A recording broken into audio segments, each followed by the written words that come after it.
దర్శనం. హరి ఓం. మాతృదేవో భవ. పాలచంద్రమందు పవ్వళించిన స్వామి నిదురలేచువేళ నీవు పుట్టి అమ్మా.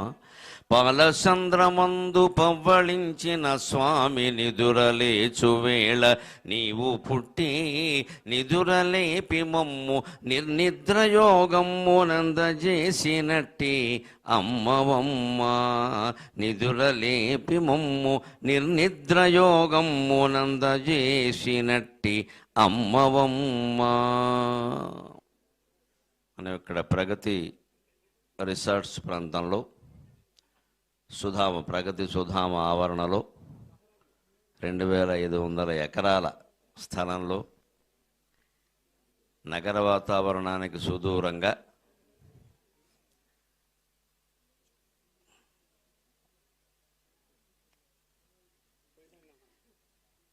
వాజపేయ సోమయాగాలు నిర్వహించుకుంటూ ఉన్నాం. ఇవాళ 11వ రోజుని కార్యకర్తలు ప్రకటించారు. రేపు అవభృత స్నానం పూర్ణాహుతి ఉంటుందన్నారు. ఈవేళ మనం సోమరసాన్ని తీసే విధానాన్ని చూసాం. సోమలత కొన్ని ప్రాంతాలలో మాత్రమే పండుతుంది. ఎక్కువ ఇదివరకు హిమాలయ ప్రాంతాల్లో ఉండేది. తర్వాత దానికి అనువైన వాతావరణం ఉన్న చోటల్లా పెంచారు. చాలా ఎక్కువగా ఔషధ గుణాలు కలిగినటువంటి తీగ. దాని నుంచి రసాన్ని తీసి ఆ రసాన్ని ఋత్విక్కులు ముందు యజమాని పత్నికి సేవింపజేసి తర్వాత ఋత్విక్కులు మిగిలిన వారికి పంచిపెడతారు, వారు సేవిస్తారు. ఏమిటి ఇందులో విశేషం అంటే అది కూడా నీళ్ళలోనే కలుపుతారు. కేవలం రసాన్ని రసంగా సేవించరు. అలా సేవిస్తే ఇబ్బందులు కూడా వస్తాయి. నీళ్ళలో కలుపుతారు. విశేషం ఏమిటంటే అమృతం అని మనం అనుకునే మాటకి అమరకోశంలో సంస్కృత నిఘంటువులో నీరు అని అర్థం ఉంది.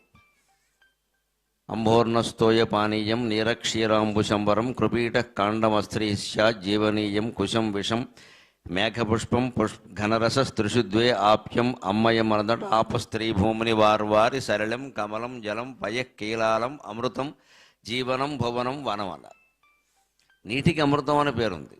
నిజానికి మనం సరిగ్గా వాడుకోగలిగితే నీరు అమృతమే. దానంతట అదే అమృతం. అమృతము అంటే మృతి కలిగించనిది. ఈ సోమరసాన్ని ప్రత్యేకంగా తయారు చేసి ప్రత్యేక వాతావరణంలో పెంచి దాని నుంచి తీసి దాన్ని కూడా ఒక పవిత్రమైన వాతావరణంలోనే ఇక్కడ దంచుతారు. ఇప్పటికే రోట్లో వెనకాల కూరల్లో వేయడం కోసం అల్లము మరోటి కలిపి దంచేసినట్టుగా దంచేయరు. దొడ్లో కూర్చొని దానికి మొత్తం పవిత్రమైన బ్రాహ్మణులు అందరూ ఉండాలి, మంత్రశాస్త్రం తెలిసిన ఉండాలి. ఆ ఎడ్ల బండి కింద కూర్చున్నారు, 4 కూర్చున్నారు. ఏదో మనం ఏదో పెళ్లి కొడుకుని చేసినప్పుడు కొట్టం పేరెంటల్లాగా కూర్చున్నారు. మొత్తం అంతా కూర్చున్నారు, దంచుతున్నారు, అక్కడ మంత్రాలు చదువుతున్నారు. ఇక్కడ ఈ దంచడంలో ఆ రసం తీయడంలో 3 శక్తులు సమ్మేళనం అవుతాయి. ఈ 3 శక్తులనే మంత్రశక్తి, తంత్రశక్తి, యంత్రశక్తి అంట. వీటినే లలితా సహస్రంలో ఇచ్ఛాశక్తి, జ్ఞానశక్తి, క్రియాశక్తి స్వరూపిణి, సర్వాధార, సుప్రతిష్ట, సదసద్రూపధారిణి అన్న 3 రకాల శక్తులు మనిషికి. ఎప్పుడు యంత్రశక్తి ఉంటుంది. యంత్రశక్తి అంటే ఇప్పుడు నేను మాట్లాడుతూ ఈ చెయ్యి ఆడిస్తున్నాను, ఏదో ఈ పైకి పట్టుకున్నాను, యంత్రం ద్వారా మీకు వినిపిస్తోంది, ఇది యంత్రశక్తి. నేను కేవలం మాట్లాడితే వినపడదు, ఇది ఉంటేనే వినపడుతుంది, ఇది యంత్రశక్తి. దీని వెనకాల తంత్రశక్తి ఏమిటి అంటే ఈవేళ ఏం చెప్పాలి, ఎలా చెప్పాలి అని నేను చేసుకునేటువంటి ఒక ప్రణాళిక, ఓహో నా వాక్ సామర్థ్యం ఉంది, అది యంత్రశక్తి, తంత్రశక్తి, తంత్రం. ఆ పైన మంత్రశక్తి ఏమిటి అంటే ఆ చెప్పే విషయం మీద నాకు ఎంత మనస్సు ఉంది, దృష్టి ఉంది, ఎంత భక్తి ఉంది అనేది మంత్రశక్తి. ఏ పని చేసినా 3 కలవాలి అంటారు. వాక్, మనః, కాయములు. శరీరము సిద్ధంగా ఉండాలి, వాక్కు బాగుండాలి, మనస్సు బాగుండాలి. ఈ 3ంటిని కలిపితేనే మంత్రశక్తి, తంత్రశక్తి, యంత్రశక్తి కలిసి ఒక పని జరుగుతుంది, లేదా ఒక పదార్థం తయారవుతుంది. అందుకే అక్కడ వాళ్ళు బండి కింద కూర్చున్నారు, కలవం ఏర్పాటు చేశారు, దంచడానికి సాధనాలు పెట్టుకున్నారు, సోమలతను తీసుకొచ్చారు. ఇదంతా యంత్రమే. ఈ పరికరాలన్నీ యంత్రం. దాన్ని దంచేటువంటి విధానం, అక్కడ ప్రక్రియ, దాన్ని ఎవరెవరు ఎక్కడ కూర్చోవాలి, ఎవరి ముందు ఇలా అనాలి, వారు తీయగానే ఇంకొకరు అనాలి. అసలు ఈ రోకటి పాట ఉంది, ఇది ఆడవాళ్ళకి బాగా తెలుసు. పల్లెటూళ్ళు చాలా పెద్ద ప్రక్రియ, ఇది సర్కస్. అది నిజం చెప్పాలంటే నలుగురు రోట్లో వేసి దంచుతారు. అరగంట సేపు మీరు ఆ రోట్లో దంచే విధానాన్ని చూడండి. ఒక్కసారి కూడా ఒక రోకలికి మరో రోకలు తగలదు. తగిలితే దెబ్బతినట్టే లెక్క. ఏ జెమినీ సర్కస్లు దాని ముందు పనిచేయవు. అంత గొప్ప ప్రక్రియలు మనకి జీవన విధానంలో ఉన్నాయి. చింతపిక్కలు ఆట ఆడేవారు పూర్వం. మా కాలంలో ఆడపిల్లలు ఆడేవారు చింతపిక్కలు. గుప్పిట్లోకి 4 పిక్కలు తీసుకుని ఒకటి ఉంచుకుని 3 విసిరేవారు. ఈ ఒకటి 3 విసిరి, ఈ ఒకటి పైకి విసిరి, ఆ పైకి వెళ్ళింది కిందకు వచ్చేలాగా 3 తీసుకునేవారు. ఇది గొప్ప వ్యాయామం. ఇలా చేశారు కాబట్టి వాళ్ళ కాపురాలు నిలబడ్డాయి చాలా కాలం. ఓ 50 ఏళ్ళు, 60 ఏళ్ళు, 100 ఏళ్ళు అదే మొగుడుతో, అదే అత్తగారితో, అదే మావగారితో, అదే పిల్లలతో కాలక్షేపం చేశారు. సహనం, నేర్పు, వ్యూహం, ఆట ద్వారా అది నేర్పారు. ఒక పిక్క ఇలా పైకి విసిరి అది కింద పడేలోగా ఈ 3 మళ్ళీ విడిగా జల్లేసి, ఈ జల్లిన 3ంటిని ఇలా పట్టుకుని మళ్ళీ దాన్ని పట్టుకోవడం అంటే ఈలోపు ఎంత స్పీడ్గా ఉండాలి, ఎంత అలర్ట్ అంటారు ఇంగ్లీష్లో, ఎంత జాగ్రత్తగా ఉండాలి. ఇది తంత్రం. యజ్ఞమంతా తంత్రం. ఈ తంత్రం అనే మాట మనకు పలుకుబడిలో తంతు అయింది. ఏదో తంతు చేశారంటే కానిచ్చేశారు.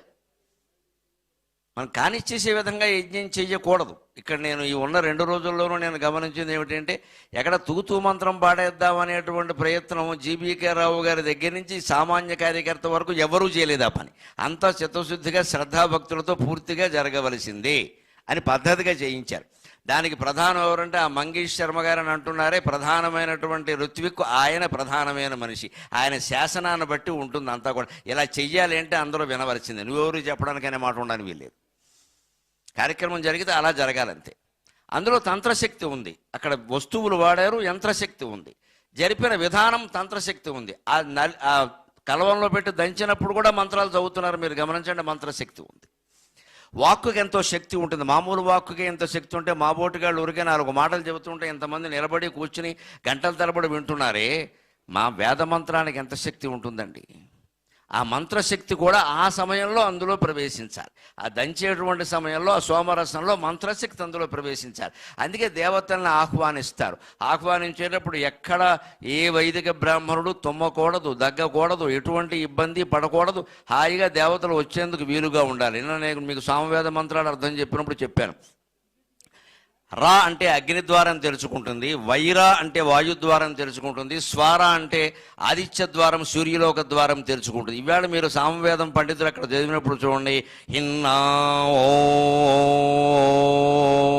అలా వెళ్ళుకుంటూ మళ్ళీ హిన్నా ఓ 5 సార్లు పులతం అంటారు. పులతం అంటే 3 దీర్ఘాలు, 3 ఉచ్చారణలు కలిపి 3 మాత్రలు కలిపితే పులతం అంటారు. అలా అక్కడ పులతాలు 5 పులతాలు ఉంటాయి. అంటే 15 మాత్రల కాలం ఓం అనేది పలుకుతూనే ఉండాలి. అలాగా అన్నిసార్లు పలికితేనే ఆ ద్వారం తెరుచుకుంటుంది.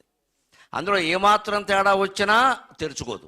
అంటే మనం కూడా యజ్ఞం జరిగేటప్పుడు, సామవేదం పఠించేటప్పుడు ఫోన్లు మాట్లాడాలు, వాట్సాప్ మెసేజ్లు పంపడాలు, ఏమొచ్చిందని చూడాలు, పక్కింటి ఆవిడ్ని పలకరించడాలు, ఇంకా ఎవరు రాలేదే అండాలు, నిన్న వచ్చేవే ఈవేళ రాలేదే అండాలి. ఈ భాగవతాలు ఉండకూడదండి. అన్నీ మానేసి కూర్చోవాలి. అలాంటి వాళ్ళే రావాలి ఇక్కడ ఖచ్చితంగా.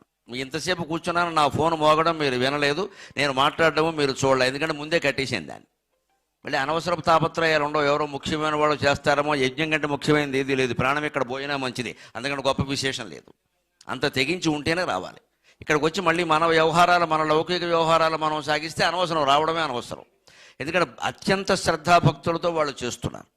ఆ శ్రద్ధాభక్తులతో జరిగే కార్యక్రమానికి రేపు ఇంకా మీరు బాగా సహకరించాలి. రేపు అవభృత స్నానం ఉంటుంది, రేపు పూర్ణాహుతి ఉంటుంది. సంపూర్ణంగా శరీరం, మాట, మనస్సు 3 ఏకమైతే తప్ప దాని ఫలం రాదు. ఇప్పటికీ కొంతమంది నాస్తికులు, కమ్యూనిస్టులు వీళ్ళు విమర్శలు చేస్తూ ఉంటారు. ప్రపంచ శాంతి అన్నారు, ఇన్ని యజ్ఞాలు చేశారు, ఏం జరిగింది జరగడానికి ఏమంటే స్విచ్ చేస్తే వెలగడానికి లైటా?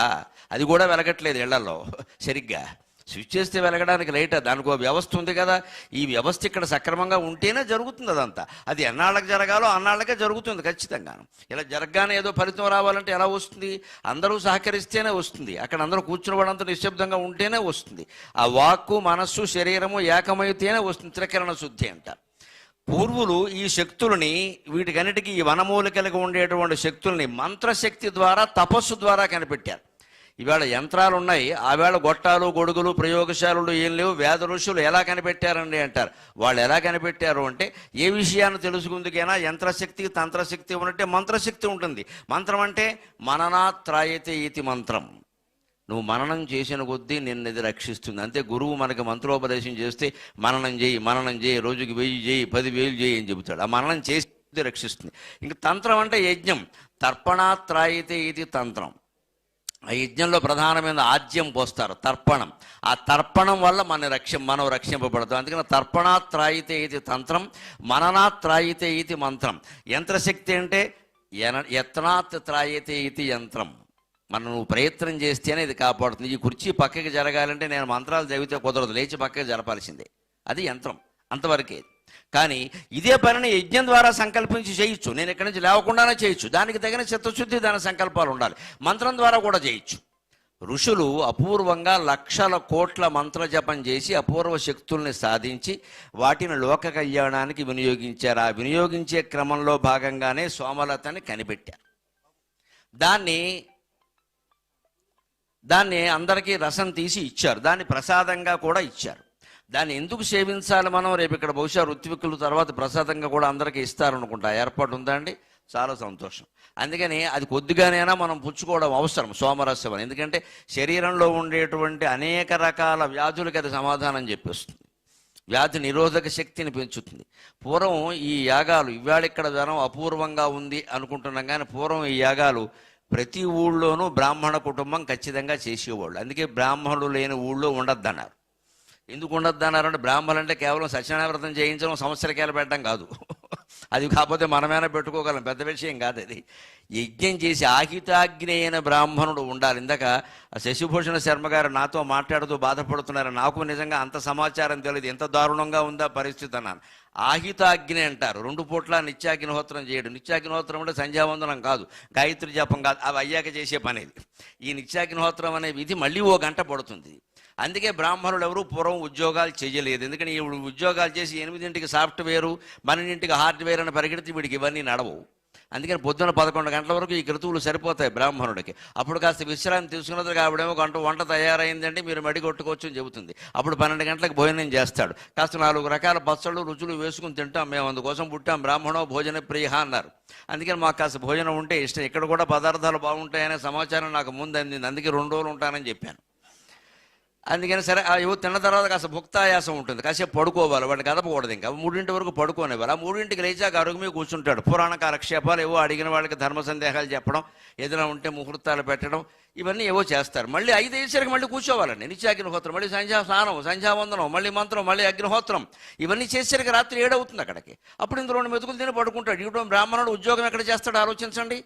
అందుకని మరి వాళ్ళకి పోషణ అయితే జరగాలి కదా, వాళ్ళు బతకాలి కదా, వాళ్ళ పిల్లలకు ఆ విద్య నేర్పాలి కదా. అందుకోసం ఏం చెప్పారంటే, మన ధర్మంలో ఇతర వర్ణాల వారందరూ ఏం చేసినా సరే బ్రాహ్మణుడికి దానం వేయండి అన్నారు.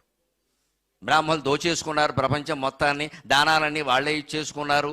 నన్ను BCD కుటుంబానికి చెందినటువంటి ఒక మంత్రి వెనక ఓ 15 ఏళ్ల క్రితం, పేరు చెప్పను కానీ ఆయన నాకు తెలుసు, విషయం తెలుసు కూడా చెప్పుకోవాలి. BCD ఆయన కాబట్టే మంత్రి పదవి ఇచ్చారు. మాకెందుకు ఇస్తారు పని లేక?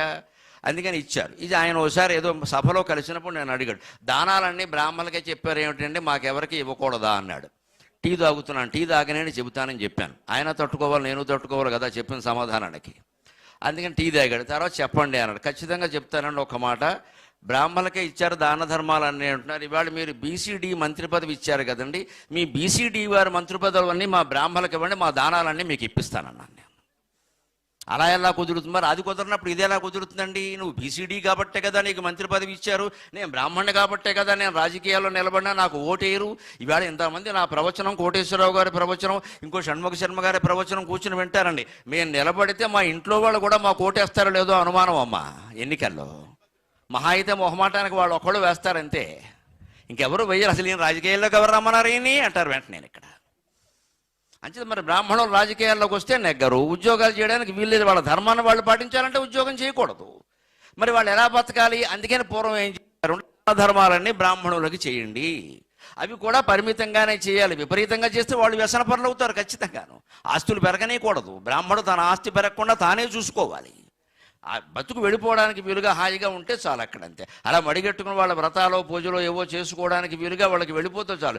ఇందుకోసం మన ధర్మంలో వర్ణాశ్రమ ధర్మాలు అని పెట్టి ఎవరు ఎలా ప్రవర్తించాలో చెప్పారు తప్పితే ఎవరిని తక్కువ చేయడమో లేదు, ఎక్కువ చేయడమో లేదు. అక్కడ ఇన్ని నియమాలు, ఇన్ని నిష్టలు ఉన్నటువంటి బ్రాహ్మణ కుటుంబాలు ఎంత త్యాగం చేస్తాయో, నిజంగా బ్రాహ్మణుల్లాగే బతికితే వాళ్ళు ఎంత త్యాగం చేయాల్సి ఉంటుందో ఒక్కసారి ఆలోచించండి. ఏ సుఖభోగాలు ఉండవు. భార్యాభర్తల మధ్య భోగాలు కూడా సంవత్సరంలో 300 రోజులు నిషేధమే.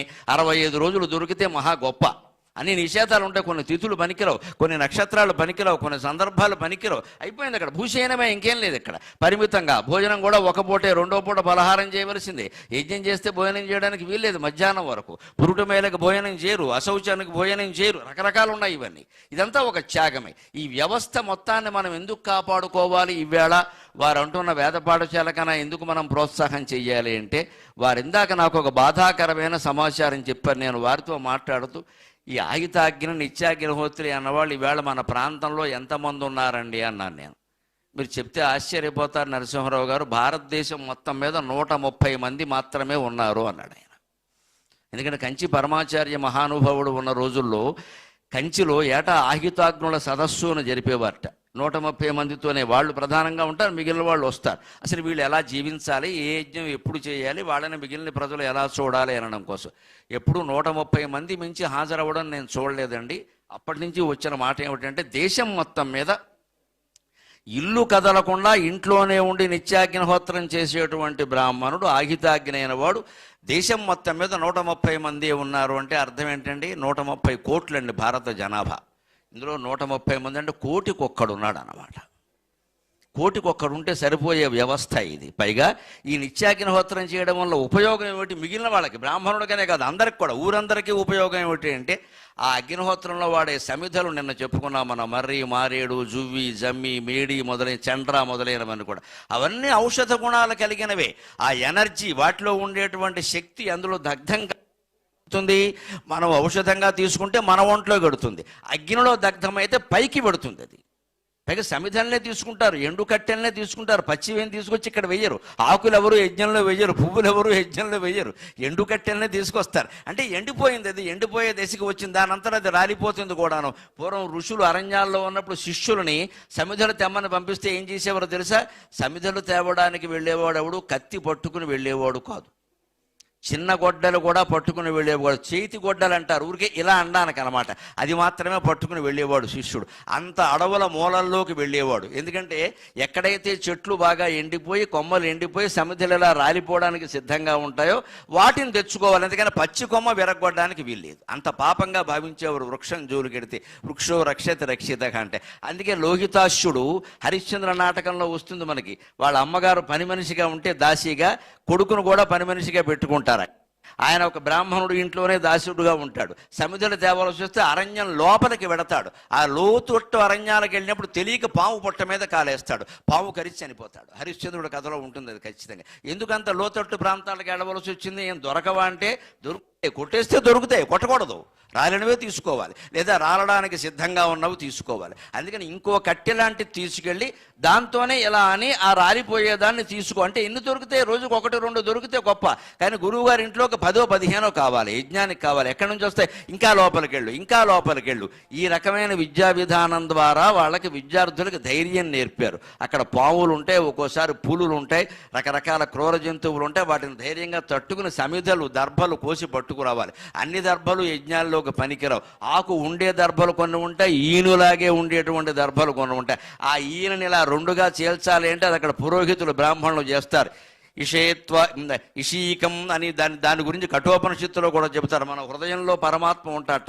అంగుష్టమాత్ర పురుషోంతరాత్మ సదా జనానాం హృదయే సన్నివిష్టగా తం స్వాశరీరాత్ ప్రవృహేన్ ఇష్ముంజాదిషీకామివ ధైర్యేణ అని చెబుతారు. సరిగ్గా యజ్ఞం చేసేటప్పుడు ఆ దర్భ పుడక సన్నగా ఉంటుంది కదా, దాని ఆకు చాలా సన్నగా ఉంటుంది, ఊరికే రెక్కలా ఉంటుందండి సన్నగా.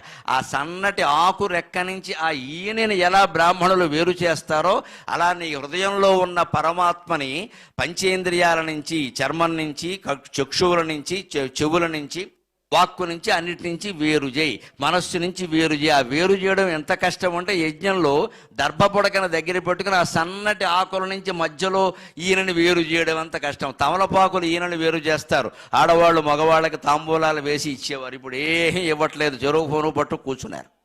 వారికి సరసం తెలియదు, వీరికి శృంగారం తెలియదు, అందుకే కాపురాలు ఇలా ఉన్నాయి. పూర్వం అలా కాదు. 70 ఏళ్ళు వచ్చినా సరే భార్య భర్త భోజనం చేశాక మధ్యాహ్నం ఉయ్యాల బాల మీద కూర్చోవడం, ఈ 70 ఏళ్ళ ఆవిడ మొగుడికి తమలపాకులు చుట్టివ్వడం, ఆయన 75 ఏళ్ళ ఆవిడ మురిసిపోతూ ఆవిడ వేలు కొరకడం, ఇన్ని జరిగాయి. ఇంకా ఇంత వయస్సు వచ్చినా బాగానే ఉంది అనేవాడు ఆయన కూడా. అందుకే ఆ కాపురాలు నిలబడ్డాయండి. మళ్ళీ చెబుతున్నా మొహమాటం లేకుండా. దంపతుల మధ్య సవ్యంగా జరగాలి అన్నీ అంటే సరస భావన ఉండాలి. ఉంటే ఇద్దరి మధ్య తగినటువంటి ప్రేమ లేకుండా సరసం ఎక్కడి నుంచి వస్తుంది? ఏ చర్య లేకుండా ప్రేమ ఎలా పుడుతుంది? అది వైదికంగానే చేశారు, పవిత్రంగానే చేశారు, ఆరోగ్యపరంగానే చేశారు. ఇది దాని లక్షణం. అందుకని ఇలాంటి ఆయుధాగ్నుల కుటుంబాలు మళ్ళీ కనీసం ఇది జరుగుతున్న ప్రభావం కారణంగా తెలంగాణ ఆంధ్ర 2 రాష్ట్రాలలో మేము ఇద్దరం ఇందాక అనుకున్న ఊరికొక్కరంటే దురాశేనండి, మండలానికి ఒక్కరం అనుకుందాం. కనీసం ఒక మండలానికి ఒక బ్రాహ్మణ కుటుంబం, ఆహితాగ్ని కుటుంబం, మళ్ళీ అతని కొడుకు అంతే, అతని మనవడు అంతే. అలాగ కనుక ఉండగలిగే కుటుంబాన్ని మనం సృష్టించగలిగితే, ఏర్పాటు చేయగలిగితే ఈ వ్యవస్థని కాపాడుకున్న వాళ్ళం అవుతాం. అందుకని ఇక్కడ ఉన్నటువంటి 18 వర్ణాలలో ఉండే జమీందారులందరికీ, ఐశ్వర్యవంతులందరికీ నేను బ్రాహ్మణుణ్ణి అయినప్పటికీ నాకు నమస్కారం పొందే అర్హతే తప్పితే చేసే అర్హత లేకపోయినప్పటికీ నేను నమస్కారం చేస్తున్న ఈ వ్యవస్థని కాపాడండి, ఈ వ్యవస్థని కాపాడండి. ఒక మండలానికి ఒక బ్రాహ్మణ కుటుంబం, ఆహితాగ్ని కుటుంబం ఉండగలిగితే దేశం మొత్తం సుభిక్షంగా ఉంటుంది. ఎందుకంటే పొద్దున్న యజ్ఞం, సాయంత్రం యజ్ఞం. ఈ ఇంటి పైభాగం నుంచి అప్పుడు బ్రాహ్మణులు పూరిపాకల్లోనే ఉండేవారు. అందుకని ఆ పైభాగం నుంచి ఆ పొగ పైకి పెడుతుంది, ఊరంతా వ్యాపిస్తుంది. ఇప్పుడు ఇందాక మీరు ప్రవర్గ్యం దగ్గర చూశారు, ఎన్ని 100 డిగ్రీల ఉష్ణోగ్రత పుట్టించారో చూశారు మీరు. ఆ ఉష్ణోగ్రత పైకి పుట్టించడం వల్ల ఏమవుతుందంటే ఈ ప్రాంతం మొత్తంలో కనీసం 100 మైళ్ళ ఆవరణలో ఒక్క విషక్రిమి కూడా ఉండదండి.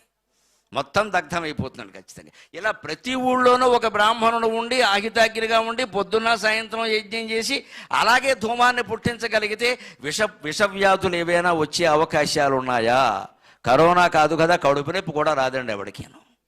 అంత లోకోపకారం బ్రాహ్మణుడు చేస్తాడు కాబట్టి బ్రాహ్మణుడు లేని ఊళ్ళో ఉండద్దని చెప్పారు. ద్విజుడు అప్పు ఇచ్చేవాడు, వైద్యుడు ఎప్పుడు ఎడదగ్గకపారు ఏరును ద్విజుడు అంటే అర్థం. అది అలా ఉండే పద్ధతిలో ఆయన ఉండాలి, ఆయన పోషించే విధంగా మనము ఉండాలి. ఇప్పుడు ఇంకొక మాట చెప్పుకుని మనం సెలవు తీసుకుందాం. ఈ సోమలతకి ప్రత్యేకత ఎక్కడి నుంచి వచ్చింది? నీటిలో కలిపినప్పటికీ ఇక్కడ ఎన్ని వనమూలికలు ఉన్నాయో, ఎన్ని ఔషధి వృక్షాలు ప్రత్యేకించి జీబీకే రావు దంపతులు ఎన్ని పెంచారో, వారి శ్రద్ధ ఎటువంటిదో గమనించండి. పొద్దున్న నేను నా శ్రీమతి ఈ ప్రాంతంలో 2 గంటలు విహరించి వచ్చాం. వనమూలిక వృక్షాలు ఉండే చోట అంతా చూసిన తర్వాత ఎక్కడే ఓ ఇల్లు కట్టుకుని ఉండిపోతే నష్టం ఏమిటి అనిపించింది నాకైతే మనస్సులో. ఆవిడకో కోరిక కలిగింది, నాకో కోరిక కలిగింది. ఆవిడ కోరిక ఏమిటో నాకు రహస్యంగా చెప్పింది, నా కోరిక ఏమిటో నేను బహిరంగంగా చెబుతున్నా. కానీ నాకు అన్ని రహస్యాలు బయటపెట్టేయడమే అలవాటు. ఆవిడ కోరింది కూడా చెప్పేస్తాను, ఇబ్బంది ఏం లేదు. ఇవన్నీ చూశాక ఆవిడ ఏమందంటే, యజ్ఞం చేసే కొడుకుని కనాలండి, యజ్ఞం చేసే కొడుకుని కనాలండి అంతే ఆవిడ. నా కొడుకు వచ్చే జన్మలోనైనా వేద పండితుడైతే బాగుండు, ఆ సోమయాజి గారు కూర్చున్నట్టు భార్యతో సహా అలా కూర్చుంటే బాగుండు అని. ఇందాక చిన్నపిల్లాడు ఒకడు అక్కడికి వచ్చి ఓ షట్ అనగానే ఇలా వేస్తుంటే అలాంటి కొడుకు ఉండాలండి, అలాంటి కొడుకు ఉండాలండి అని అంటుంది ఆవిడండి. ఆ వాతావరణ ప్రభావం చూడండి. నా భార్యను చూసి నేను ఇవాళ గర్విస్తున్నానమ్మా, ఒక బ్రాహ్మణుడుగా చాలా ఆనందంగా చెబుతున్నాను. నేను వాటిని సొంత గొప్ప కోసం కాదు, అలాంటి కోరిక పుట్టాలి. అంతేగాని ఇక్కడ ఎన్ని ఎకరాలు, ఎకరం ఎంత ఉంటుందో అని రియల్ ఎస్టేట్ మాటలు మాట్లాడద్దు. ఇక్కడ సాధారణంగా మనకి పుట్టే కోరికలు ఇవే. ఇక్కడ ఎకరం ఎంత ఉంటుందో, ఇక్కడ కొనేసి పెట్టుకుంటే తర్వాత దేనికి ఉపయోగిస్తుంది? అందుకో ఆ రావాల్సిన కోరిక అది కాదు. ఈ జన్మ కాకపోయినా ఏదో అయిపోయింది, పిల్లలకి అన్నం పెంచాం, వారి ద్వారంలో వారు మంచి వృత్తుల్లోనే ఉన్నారు, మా వాళ్ళు ఏమి ఇబ్బంది పడట్లా, మమ్మల్ని ఇబ్బంది పెట్టట్లా, బాగానే ఉన్నారు, సంతోషమే. కానీ వచ్చే జన్మకైనా ఆ కుర్రాడు లాంటి వాడు ఒకడు పుట్టాలండి. వాడికి నేను తల్లిని కావాలి, వేద పండితుడికి తల్లిని కావాలి, వాడు ఇలాంటి యజ్ఞం చెయ్యాలి, ఇంకా నాకేం వద్దు. ఆ కోరిక స్త్రీలో కలగడం. అలాగే నాలో కరిగిన కోరిక మీకు చెప్పారు, ప్రతి మండలానికి ఒక బ్రాహ్మణుడు ఉండేలాగా మనం చెయ్యగలిగితే మొత్తం వ్యవస్థను కాపాడుకున్న వాళ్ళం అవుతాం. అంతే, తప్పకుండా దేవతలందరూ ఇక్కడ ఉన్నారు. వారి మంత్రపఠనం కారణంగా తథాస్తు అది జరిగి తీరుతుంది. అది తెలంగాణ రాష్ట్రంతోనే మొదలవ్వాలి నా కోరిక. అది తర్వాత మిగిలిన రాష్ట్రాలకి వ్యాప్తి చెందాలి ఖచ్చితంగా. ఎందుకంటే నేను చూస్తున్నాను అనేక రాష్ట్రాలు దేశంలో ఉన్నప్పటికీ తెలంగాణ రాష్ట్రంలో బ్రాహ్మణుల పట్ల గౌరవం ఎక్కువ. నేను స్పష్టంగా చూసే చెబుతున్నాను. బ్రాహ్మణుల పట్ల ఇందాక మా శర్మ గారు చెప్పారు ఒక ఉత్తేజకరమైన ఉదాహరణ. ఒక్కడెవడో వేద పఠనం కన్నకఠోరంగా ఉంది అంటే సాయంత్రానికి 3000 మంది ర్యాలీ తీశారు అక్కడ. అందరూ బ్రాహ్మణులు కాదండి, ర్యాలీ తీసిన వాళ్ళు అన్ని వర్ణాల వాళ్ళు ఉన్నారు. వైదిక సంస్కృతి పట్ల గౌరవం కలిగిన వాళ్ళందరూ ర్యాలీ తీశారు. అంటే ఒక బ్రాహ్మణుడికి ఏదైనా అపకారం జరిగితే ఊళ్ళో అన్ని వర్ణాల వాళ్ళు కర్రలు ఇసుకు రావాలమ్మా. విషయం అది రికార్డింగ్ అవుతుంది కాబట్టే చెబుతున్నాను నేను మొహమాటం లేకుండా. బ్రాహ్మణ సంరక్షణ అంటే ఇది. సహజంగా మాకు వేద మంత్రాలు బాగా వంటబట్టడం వల్ల, సత్వగుణం బాగా ఉండడం వల్ల మేము ఎదిరించలేము, మేము ధైర్యంగా మాట్లాడలేము. మాకు మాట్లాడడానికే భయం. ఇంకా కర్ర చూసి ఎక్కడికి వస్తాం? పైగా ఎలా ఆలోచిస్తామంటే మన కర్మ కొద్దీ జరిగింది. అవతల వాడు వచ్చి మా స్థలం ఆక్రమించేసాడు శుభ్రంగా, ఎకరం స్థలం. మన కర్మ కొద్దీ జరిగింది. ఏమిటో ఆ స్థలం కొన్న ముహూర్తం మంచిది కాదు అనుకుంటాను తప్ప కర్ర వేసుకుని వాడు బుర్ర బద్దలు కొడితే జరిగేది ఏమిటని ఏ బ్రాహ్మణుడు ఆలోచించడమ్మా. మాకు ఆ శక్తి లేక కదమ్మా, మాకు ఆ దృష్టి రాదు అసలు. మాకు ఆ దృష్టి ఉండదు. మేము చదువుకున్న శాస్త్రాలు అటువంటివి, మేము చదువుకున్న వేదాలు అటువంటివి. అవి ఎంతసేపు సత్వగుణం నేర్పుతాయి కానీ హింసాత్మక ప్రవృత్తిని నేర్పవు అవి. అందుకని మేము అలా ఉంటాం. కానీ పిచ్చివాళ్ళలాగా మమ్మల్ని పిరికివాళ్ళు అనుకోకండి. ఇదం బ్రాహ్మ్యం ఇదం క్షాత్రం, ఇదం బ్రాహ్మ్యం ఇదం క్షాత్రం. అగ్రతశ్చతురో వేదాః పృష్ఠత శశరం ధనుః అంటాడు పరశురాముడు. నా ముందు 4 వేదాలు ఉన్నాయి, నా వీపుకి అమ్ముల పొది ఉంది, నా చేతిలో గాంధీవు ముందు చూసుకోండి అన్నాడు ఆయన. అవసరమైతే తీస్తాం బాణాలు, మాకేం ఓపిక లేక కాదు. ఇక్కడ తీయకూడదు, మా బ్రాహ్మణ ధర్మానికి అది వ్యతిరేకం. అవి తీసాము అంటే మా ప్రవృత్తి పోయింది. మళ్ళీ ఇంకో జన్మెత్తాలమ్మా. ఈ హింస ఇవన్నీ ఒక క్షణంలో చేస్తాం, ఏదో శిక్ష అనుభవిస్తాం. ఈ జన్మ మళ్ళీ రావాలంటే ఎంత కష్టం. ఇంతవరకు వచ్చిన జన్మని ఆవిడ కోరినట్టుగా యజ్ఞం చేసి యజ్ఞంతో ముగిసిపోయేలా చేసుకోవాలి కానీ మళ్ళీ ఊళ్ళో వాళ్ళతో తగాదాలు పెట్టుకుంటూ ఉంటామా? ఈ ప్రవృత్తి కారణంగా సత్వగుణంగా బ్రాహ్మణుడు ఉంటాడు తప్ప పిరికి వాళ్ళని పొరపాట్లు కూడా అనుకోవద్దు. మిగిలిన వాళ్ళకి ఏం చెప్పారు అంటే మీరు శుభ్రంగా ఉండండి, ఆయుధాలు వేసుకుని ఉండండి. క్షత్రియుడు అంటే ఆయుధం లేకపోతే క్షత్రియుడు కాదు అసలు. రామచంద్రమూర్తి వనవాసానికి వెళ్ళినా ఆయుధాలు పట్టుకెళ్ళాడు. సీతాదేవి ఆక్షేపించింది, వనవాసానికి వచ్చారు, వనవాసం అంటే సన్యాసమే కదా ఇంచుమించుగాను, సిద్ధపడే వచ్చాం కదా, మరి ఈ ఆయుధాలు ఏమిటి? ఎందుకంటే రాక్షసులను చంపుతున్నాడు ఆయన. ఒక్క మాట చెప్పాడు, క్షత్రియ శబ్దానికి అర్థమేమిటి తెలుసా అన్నాడు. క్షత్రియ అంతవి జనక మహారాజుకు పుట్టావు, ఇలా మాట్లాడతావేమిటి? క్షతాత్రాయితే ఇది క్షత్రియ సీత, గాయం నుండి కాపాడేవాడు క్షత్రియుడు. ఇక్కడ ఋషులందరినీ వారికి ఎవరిలా ఆపదలు రాకుండా కాపాడాలి, నా ధర్మం అది. నన్ను తపస్సు చేసుకోమంటే తపస్సులు వాడు చేస్తారు, నేను బాణాలు పుచ్చు కూర్చుంటా అక్కడ, తోలు తీస్తా ఎవడన్నా వస్తే. అందుకే రాముడు పుట్టాడు ఇక్కడ. ఏమనుకుంటున్నావు? అందుకని క్షత్రియుడు భార్యగా నాకు సహకరించాలి కానీ అహింసా ధర్మకారణం ఇక్కడ కాదని చెప్పాడు ఆయన. అది కుదరదని చెప్పాడు. క్షత్రియుడు తన ధర్మంలో ఉండాలి. అలాగే వైశ్యులు, ఇతర వర్ణాల వాళ్ళు ఎవరైనా సరే ఇవాళ అందరూ వారి వారి ధర్మాలు పాటిస్తూ మేమందరం బ్రాహ్మణ ధర్మాన్ని, అంటే ఒక కులం ధర్మాన్ని కాదు, వైదిక ధర్మాన్ని కాపాడడానికి సిద్ధంగా ఉన్నాం. వారికి వారి కుటుంబానికి ఏదైనా ఆపద వస్తే మేము వస్తాం అక్కడికి, మేము సిద్ధంగా ఉన్నామంటే ఎక్కడైనా జరుగుతుందండి? అప్పుడు నిశ్చింతగా ఆ బ్రాహ్మణ కుటుంబం కూర్చుని ఆహితాగ్నులుగా ఉండి లోకాన్ని మొత్తం పవిత్రం చేసి కరోనా కాదు కదా కడుపు నొప్పి కాలు నొప్పి కూడా రాకుండా ఉండేంత ఔషధ వాతావరణం నిర్మాణం చేస్తారు ఖచ్చితంగా. దానికి మనమంతా మన శక్తియుక్తుల్ని వినియోగం చేద్దాం. అలాగే ఇంకొక మాట చెప్పి నేను సెలవు తీసుకుంటా. ఇటువంటి వేదిక దగ్గర కూర్చున్నప్పుడు అత్యుత్తమమైన మార్గం ఏమిటంటే వీలైనన్ని సార్లు అదిగో ఆ పెద్ద ఆవిడ చేస్తున్నారు చూడండి, 2 చేతులు జోడించి నమః నమః నమస్కారం అండి. మనం ఈ ఫోన్ దగ్గరికి వెళ్లకుండా, మాట్లాడకుండా, పక్క వాళ్ళకేసి చూడకుండా ఉండాలంటే ఒక భంగిమ ఏమిటంటే ఇలా కూర్చుంటే ఎవడో కదపడం, కాస్త చేతులు లాగినప్పుడు ఇలా, మళ్ళీ ఇలా, అంతే. ఇక మాట్లాడండి అవడు నమః. అది ఎంత గొప్పది అంటే నమః అనేది తిరగేయండి మనః, మనఃపూర్వకంగా ఎదుటివారిని గౌరవించే విధానం నమః, అంతే లెక్క. నమః మనః 2 సంస్కృతంలో నపుంసకలింగాలే. మనః మనసి మనాంసి, నమః నమసి నమాంసి. మన భాష సంస్కృత భాష దేవభాష అని ఎందుకంటామంటే అదంత గొప్పది. నువ్వు ఇలా చేస్తే నమస్కారం అయ్యా, తిరగేస్తే మనహ అయ్యా. మనస్సులేంది నమస్కారం ఎందుకండి? ఉట్టి దండాలు ఎందుకండి? పని లేక పొర్లి దండాలు పెట్టినా లోపల భక్తి ఉండాలి కదా. అందుకని మనఃపూర్వకమైన నమస్కార భంగిమలో మనం ఇటువంటి చోట కూర్చుని మనస్సులో ఆ జపం ఏదో నమ శివాయ, నమో నారాయణాయ, శ్రీమాత్రే నమః ఏదో ఒక మంత్రాన్ని మనస్సులో జపిస్తూ ఉంటే రేపటి పూర్ణాహుతి కార్యక్రమం, అవభృత స్నానం కార్యక్రమం కూడా దిగ్విజయంగా ప్రశాంతంగా ముగుస్తాయి. అందరికీ 1,000,000 మంది దేవతల అనుగ్రహం లభిస్తుంది ఖచ్చితంగాను. అటువంటి ఆశీర్వచనం చేస్తూ నేను సెలవు తీసుకుంటున్నాను.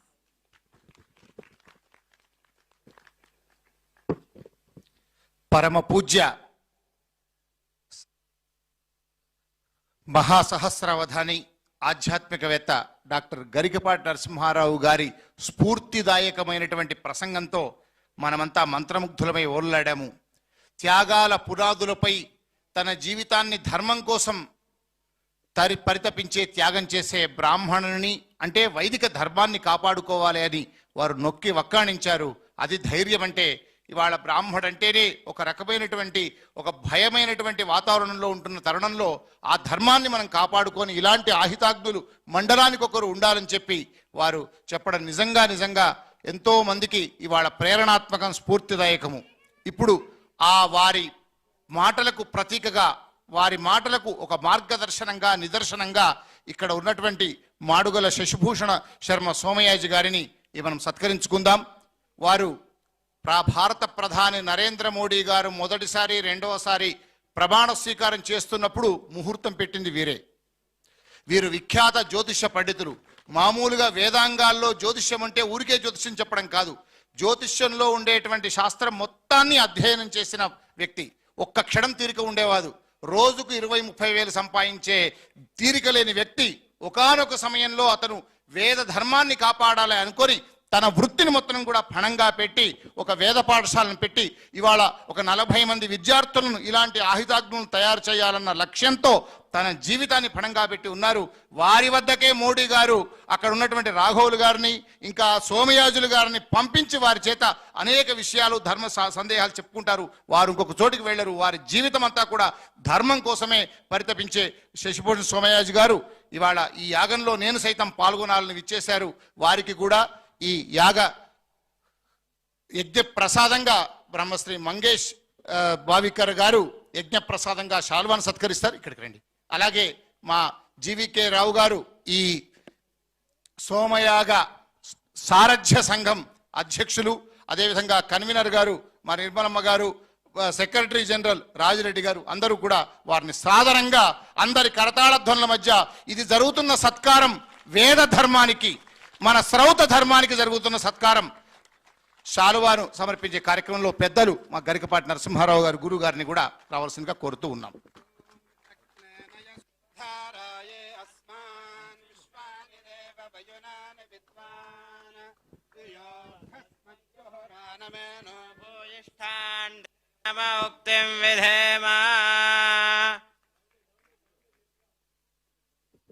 ఓం అగ్నే నయా సుపధా రాయే సుపథేతి సుపధా రాయే అస్మాన్ విశ్వాని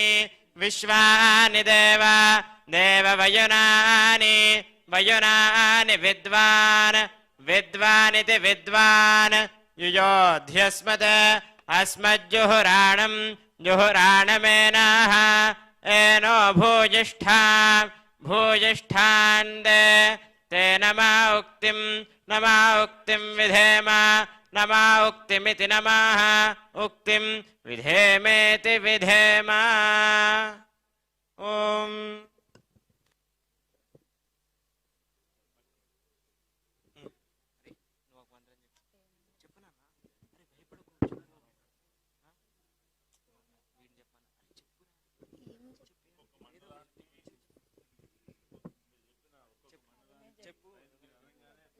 ఇది నీకు వచ్చింది.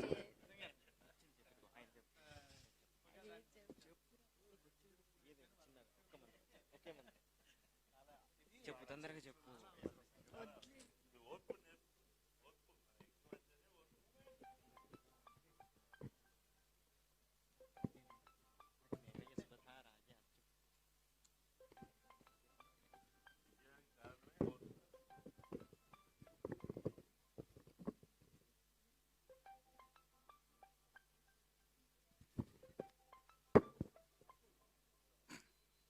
ధన్యవాదాలు.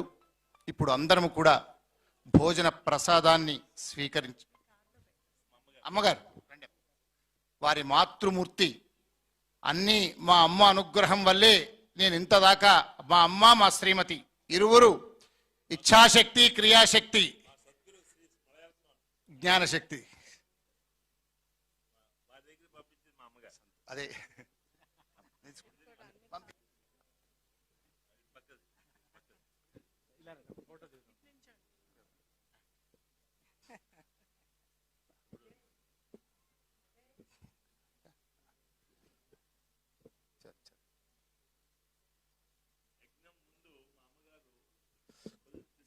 వాళ్ళ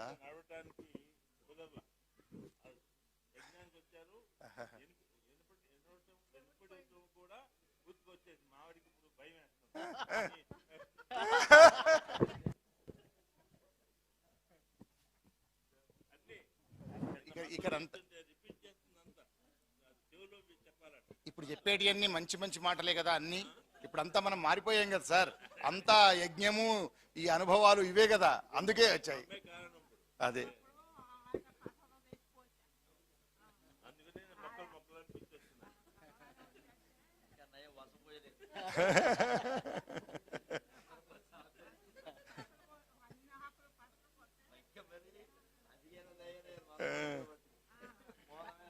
మూడు వేల మొక్కలు